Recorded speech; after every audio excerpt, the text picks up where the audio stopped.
Assalaamu calaykum saaxiibayaal kulanti wacan oo wanaagsan ku soo dhowaada qaybtii 11aad ee sheekooyinkii qosolka badnaa ee kaftankii Bisle ama Bisle Jokes. Waxay inoo marisay sheekadii labadooda meeqaad iga siinaysaa. Sheekada xigta intaan baan awoodaa. Wiil reer baadiye ah baa gabar soo doontay. Reerkii waxay dhaheen gabadha aad soo doonatay waa lagu siiyey ee waxaad awoodo leh iska keen. intuu jirgaan biyo ah keenay buu yidhi intaan baan awoodaaye xoolaha ku waraabsada.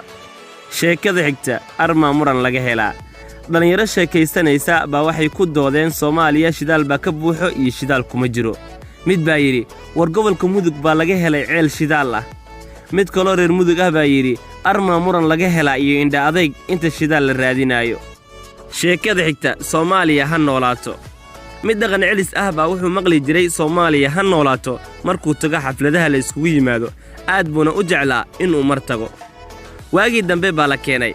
Subaxduu yimid galabteedii baa meel uu fadhiyey agteeda qarax weyn ka dhacay. Markaas baa indhaha boor ka duugay dhagahana qaylo ka ooday. Asagoo yaaban buu yidhi Soomaaliya ha noolaato waxaa loo leeyahay ilaa waa meel dhimatay. Sheekada xigta meeshay rabtaa u jeesato. dhalinyaro markaas soo qaangaartay oo ka sheekaysanaysa dumarka sidaas baa la yeelaa iyo sidaas baa ka fiican iyo aniga haddaan qaban lahaa sidaas baan yeeli lahaa iyo halkaas baa loo jeediyaa baa waxaa meel dhow u fadhiyey nin oday ah oo dadkii hore ah. mid yar baa kaftan ahaan u weydiiyey adeer adiga farsamooyinka maxaad ka taqaannaa. odaygii baa yidhi meeshay rabtaa u jeesatay aniga waxaan aqaannaa inaysan bannaanka wax iga oolin. sheekada xigta sheeko waalan. nin cabtooy ah oo dadka balwadda dishay ah baa wuxuu u tegey ninay isku qabiil yihiin si uu u shaxaado. ninkii cabtooyga ahaa waxaa lagu yidhi haddii aad salaadda bilowdid qamrigana iska daysid maalin walba waxaan ku siinayaa $10. ninkii cabtooyga ahaa dib uguma soo laaban ina adeerkiis. bil kadib ninkii intuu soo labistay asagoo xoogaa nuuraya buu u yimid ina adeerkiis oo la fadhiya niman kale oo tolka ah. wuxuu ku yidhi haye waa ii jeeddaa soo isma beddelin ballantii aad iga qaadday aaway. kii lacagta laga rabay $10 wuu bixiyey wuxuuna u raaciyey saasaan kaa rabaa. kii cabtooyga ahaa intuu $10 u dhiibay nimankii meesha fadhiyey buu wuxuu ku yidhi ilma adeerayaalow ninkan tolnimo baa wax u weydiistay wuxuu igu xujeeyey inaan salaadda tukado qamriga macbiilka ahna iska dhaafo asaga qamriga orijinaalka ah ha iska dhaafo salaadda jimcaha keliyana ha tukado markuu iska daayo tobankiisa u celiya. qoraagu wuxuu leeyahay ayayday allaha u naxariistay waxaan ka maqli jiray qof habaaran yuusan ku abaarin. sheekada xigta xaaraan ma rabno. rag isbaara meel u taal baa waxay istaajiyeen gaari caasi ah si ay lacagta leejada uga qaadaan. kirishbooygii ayaa khalday meel 25,000 laga rabay ayuu isbaaradii siiyey 27,000. ninkii isbaarada joogay intuu lacagtii tiriyey buu 2,000 u soo celiyey markaas buu yidhi xaaraan ma rabno. sheekada xigta doofaar dhalay. oday reer Mudug ah oo Maraykan wax badan joogay baa Ingiriis baran waayey. maalintii dambe buu arkay cunug yar oo asagoo oynaya hooyadiis la hadlaayo. intuu xanaaqay buu dhahay anaguna waanu ku hadli la'anahay isaguna waa ku ooyayaa doofaar dhale. sheekada xigta doofaarkii walaalkay ahaayow. mid reer Mudug ah oo Ingiriis barbaranaya baa wuxuu fariin u qoray walaalkiis ka weyn oo aan Ingiriis aqoon.